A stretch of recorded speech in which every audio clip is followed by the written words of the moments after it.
আসসালামু আলাইকুম ওয়া রাহমাতুল্লাহ। আজকে আমরা আলোচনা করব শব্দ নিয়ে। শব্দকে আরবিতে বলা হয় হলো কালিমা। আর শব্দ বলা হয় এমন জিনিসকে যে অর্থ প্রদান করে। তার মানে হলো কুল্লু লাফযিন ইয়াদুল্লু আলা মা'নান ফাহুয়া কালিমা। প্রত্যেক এমন শব্দ যে অর্থ প্রদান করবে সেই কালিমা বলে গণ্য হবে। তাহলে জাবালুন শব্দ একটি অর্থ প্রদান করতেছে, সেটা হলো পাহাড়। তার মানে জাবালুন একটি শব্দ। রসুন একটি অর্থ প্রদান করতেছে, সেটা হলো মাথা। তার মানে রসুন একটি শব্দ। এরপর ইয়াদুন একটি অর্থ প্রদান করতেছে, তার মানে হলো হাত। তার মানে ইয়াদুন হলো একটি শব্দ। এমনিভাবে আমাদেরকে যদি বলা হয় রিজলুন, তাহলে রিজলুন এমন একটি শব্দ যে অর্থ প্রদান করতেছে, তার মানে সে হলো একটি শব্দ। আমাদেরকে যদি বলা হয় ইয়ামশি, মানে সে হাঁটতেছে, তাহলে এই শব্দটি অর্থ প্রদান করতেছে, তার মানে সে হলো একটি শব্দ। প্রত্যেক ওই শব্দ, প্রত্যেক ওই জিনিস যে অর্থ প্রদান করবে, বা প্রত্যেক ওই উচ্চারিত জিনিস যা অর্থ প্রদান করবে, সেটাই হলো শব্দ। তাহলে জাবালুন এটা শব্দ, ইয়াদুন এটা শব্দ, রিজলুন এটা শব্দ, রসুন এটা শব্দ, ইয়ামশি এটা শব্দ। তেমনিভাবে আমরা যদি বলি ইলা, ইলা মানে হলো দিকে, তাহলে এটা অর্থ প্রদান করছে, তার মানে ইলাও এক প্রকার শব্দ। যদি বলা হয় মিন মানে থেকে, তাহলে এই শব্দটা অর্থ প্রদান করতেছে, তার মানে এটাও একটা শব্দ। আমাদেরকে যদি বলা হয় হাত্তা, তার মানে পর্যন্ত, তাহলে এইটা এমন একটা জিনিস, উচ্চারিত জিনিস যেটা অর্থ প্রদান করছে, তার মানে এটাও এক প্রকার শব্দ। তাহলে আমরা কি শিখলাম?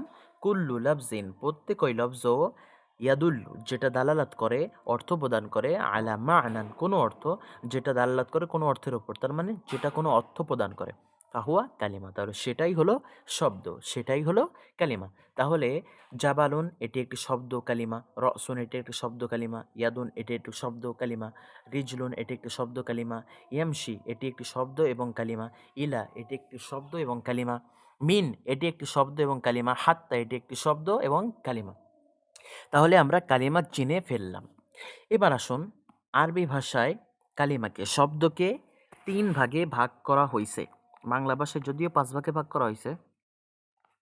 কালিমা, কালিমাকে আরবি ভাষায় ৩ ভাগে ভাগ করা হইছে।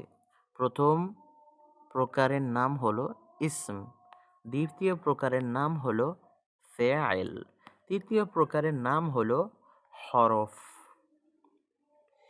এই প্রত্যেক প্রকারগুলোর অর্থ আমরা বলবো, কিন্তু তার পূর্বে আমাদের ২টি শর্ত জেনে নিতে হবে। আমাদের এখানে ৩টি শর্ত রয়েছে। একটি হলো অর্থ প্রদান, ২ হলো স্বয়ংসম্পূর্ণভাবে,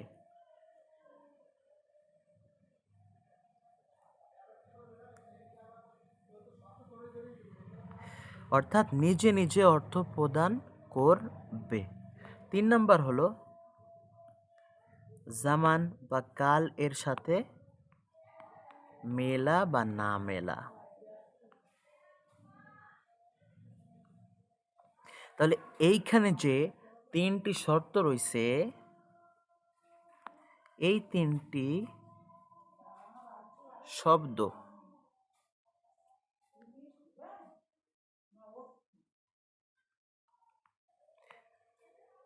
এই ৩টি শর্তের সাথে মেলা না মেলা নিয়ে একটু কথা আছে। এইখানে যে ৩টি শর্ত রয়েছে, এই ৩টি শর্তই গ্রহণ করবে ফেল। এখানে শুধুমাত্র একটি অর্থ গ্রহণ করবে হরফ। আর এইখানে এই ২টি শর্ত গ্রহণ করবে হলো এসএম। এসএম ৩ নম্বর শব্দ গ্রহণ করবে না, আর হরফ ২, ৩ নম্বর শর্ত গ্রহণ করবে না, ফেল সবগুলো গ্রহণ করবে।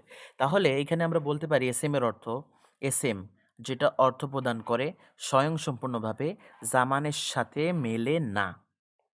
ফেল সম্পর্কে আমরা বলতে পারি ফেল যেটা অর্থ প্রদান করে স্বয়ংসম্পূর্ণভাবে এবং জামান এর সাথে মেলে। হরফ সম্পর্কে আমরা বলতে পারি যেটা অর্থ প্রদান করে, যেটা স্বয়ংসম্পূর্ণভাবে অর্থ প্রদান করতে পারে না এবং জামানের সাথেও মেলে না। তাহলে এমন যদি আমরা বলি তাহলে ৩টি সংজ্ঞায় কিন্তু আমরা পেরে গেলাম। এই ৩টি শর্ত যদি আমরা বুঝতে পারি তাহলে কিন্তু আমাদের এই ৩টি সংজ্ঞা পারা কোনো কঠিন কিছু না, খুবই সহজ বিষয়। এই ৩টি শর্ত দিকে আমাদের খেয়াল রাখতে হবে। এবার আসুন আমরা আলাদা আলাদাভাবে দেখি। ইসিম, ইসিম বলতে আমরা কি বোঝালাম? ইসিম হলো এমন জিনিস যেটা স্বয়ংসম্পূর্ণভাবে নিজের অর্থ প্রদান করবে এবং জামানের সাথে মেলে না। তাহলে আমরা যদি বলি রিজলুন, তাহলে রিজলুন শব্দের ভিতর কি কোনো ঘাটতি আছে নিজে নিজে বোঝাতে অর্থটা? মানে পা, কোনো ঘাটতি আছে? না, কোনো ঘাটতি নাই। তার মানে রিজলুন একটা এসএম এবং জামানার সাথে মিলেনি, তাহলে এটাও একটা এসএম। ইয়াদুন মানে হাত। এখন এই শব্দ নিজে নিজে বোঝাতে কি কোনো সমস্যা আছে? না, নাই। তার মানে এটা স্বয়ংসম্পূর্ণ অর্থ প্রদান করছে, আর সাথে সাথে এটা জামানের সাথে মেলেনি, তাহলে এটা হলো কি এসএম। এরপর যখন আমরা বলবো জাবালুন পাহাড়, তাহলে এটাও সেম কথা, স্বয়ংসম্পূর্ণ অর্থ প্রদান করছে, সাথে সাথে জামানের সাথে মেলেনি, এটাও সেম। তেমনিভাবে আইনুন চক্ষু বা ঝর্ণা যাই বলেন, তাহলে নিজে নিজে অর্থ প্রদান করতেছে এবং জামানের সাথে মিলছে না, তাহলে এটাও কি এসএম। তাহলে এইখানে যতগুলো উদাহরণ আমরা দেখতেছি সমস্তগুলো হলো কিসের উদাহরণ? এসএম এর উদাহরণ। এখন আমরা যদি বলি কলামুন, তাহলে কলামুন শব্দ নিচে নিচে অর্থ প্রদান করতেছে, সাথে সাথে জামানের সাথে মিলে না, তাহলে এটা হলো কি এসএম। এবার যদি আমরা বলি ফেলের দিকে আমরা আসি, তাহলে আমরা দেখব যে আমাদেরকে বলা হবে ইয়াযহাবু, সে যাচ্ছে। ইয়াযহাবুর ভেতর আমরা দেখতেছি সে যাচ্ছে এই অর্থ। তাহলে যাচ্ছে নিশ্চয়ই কোনো এক সময় যাচ্ছে, অবশ্যই কোনো এক জামানার ভেতর যাচ্ছে। এই অর্থটা শব্দই প্রদান করতেছে, এই শব্দ নিজেই প্রদান করতেছে। তার মানে এর ভেতর কি আছে? কাল আছে। তার মানে এটা কি? ফেল। আমরা যদি বলি ইয়ারকুদু, সে লাথি মারতেছে, তো লাথি তো যেকোনো এক সময় মারতেছে, তাই না? তাহলে এটাও কি? ফেল। আমরা যদি বলি আকালা, সে খেয়েছে, তাহলে খাইছে তো কোনো এক সময় না, সাথে সাথে অর্থ প্রদান করছে, তাহলে এটা কি? ফেল না? ফেল। আমাদেরকে যদি বলা হয় নযরা, দেখলো, নযরা ইলা আল হাদিকা, বাগানের দিক তাকালো, তাহলে এই যে নযরা শব্দটা অর্থ প্রদান করছে, করছে। এরপর তাকানোর কাজটা কিসের ভেতর হয়েছে? একটা সময়ের মধ্যে হয়েছে, হয়েছে। এবং জিনিসটা কে বোঝাচ্ছে? শব্দই বুঝাই দিচ্ছে, শব্দের ওজনই বুঝাই দিচ্ছে, শব্দই বুঝাই দিচ্ছে, তাহলে এটা হলো কি? ফেল। এমনিভাবে আমরা যদি বলি কতালা, সে যুদ্ধ করছে, তার অর্থ প্রদান করছে, করছে, সাথে সাথে কোন সময় করছে? একটা কাল বোঝাচ্ছে, তাহলে এটাও কি? ফেলের অন্তর্ভুক্ত। এই সবগুলো তাহলে কি? ফেল। তাহলে এখানে আমরা পেলাম কি একটি শর্ত, সেটা হলো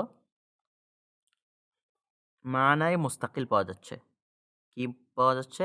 মানায় মুস্তাকিল, মানায় মুস্তাকিল পাওয়া যায়, সাথে জামান পাওয়া যাচ্ছে। আর এসএম এর এইখানে, এসএম এর এখানে একটি শর্ত পাওয়া যাচ্ছে, সেটা হলো মানায় মুস্তাকিল, এখানে জামান পাওয়া যাচ্ছে না। আর হরফের এখানে কি পাওয়া যাবে? হরফের এখানে কিছু পাওয়া যাবে না। জামানে মুস্তাকিলও পাওয়া যাবে না, আ জামানও পাওয়া যাবে না, আবার মুস্তাকিল মানাও পাওয়া যাবে না। আমরা যদি বলি মিন, তাহলে মিন হলো থেকে। মিন মানে হলো থেকে। মিনের যে অর্থ সেটা হলো ইবতিদাউল গয়া। ইবতিদাউল গয়া। এখন ইবতিদাউল গয়া মানে কি? শুরু হচ্ছে কোন জায়গা থেকে? গন্তব্য। মানে উম চলা শুরু হচ্ছে কোন জায়গা থেকে এটা বোঝায়। ঠিক আছে? তাহলে এটা কোন জায়গা থেকে শুরু হচ্ছে এটা তো অন্য শব্দ না হলে বোঝা যাবে না। কোন জায়গা থেকে শুরু হচ্ছে এইটা বলতে গেলে আমাদের অন্য একটা শব্দ আনতে হবে, নাকি বুঝবো? আমরা যদি বলি মিনাল বসরা, বসরা থেকে, তাহলে বুঝলাম যে এই জায়গা থেকে হলো কি শুরু হইছে? গয়াত শুরু হইছে, এই জায়গা থেকে সফর শুরু হইছে। কিন্তু যদি আমরা এই বসরা না বলি, শুধু মিন বলি, তাহলে ইবতিদাউল গয়ার অর্থ তো পাওয়া যাবে না যে কোন জায়গা থেকে শুরু হচ্ছে। তাহলে বুঝছেন? এটা ভেতর মুস্তাকিল এর যে শর্ত, সেই শর্ত পাওয়া যায় না। ২ জামানের অর্থ পাওয়া যায় না। শুধুমাত্র একটি শর্ত পাওয়া যায়, সেটা হলো মানা। ওর শুধু অর্থ আছে। আর এই ২ টা কোনো শর্ত নাই, অর্থ নাই। এই ২ টা শর্ত তার ভেতর নাই। এইজন্য সে হরফ। তাহলে যার ভেতর শুধুমাত্র একটি শর্ত থাকবে সেটা হলো তার ভেতর অর্থ পাওয়া যাবে সেটা হলো কি হরফ। যার ভেতর ২ টি শর্ত পাওয়া যাবে, ৩ টি শর্ত পাওয়া যাবে সেটি হলো এর সাথে, সাথে আরেকটা অর্থ আছে না? সেটা হলো মানা প্রদান করতেছে। তাহলে সেটা হলো কি? ফেল। যার ভেতর ২ টি শর্ত পাওয়া যাবে, একটি পাওয়া যাবে না, সেটা হলো কি? এসএম। তাহলে এসএম, ফেল, হরফ কি আমরা বুঝতে পারলাম? বুঝতে পারলাম। সামনে আবারও ইনশাআল্লাহ আমরা বুঝতে পারবো। আজকে এই পর্যন্ত। সামনে আমরা আলামাতুল ইসম, ফেল, হরফ নিয়ে আলোচনা করব ইনশাআল্লাহ।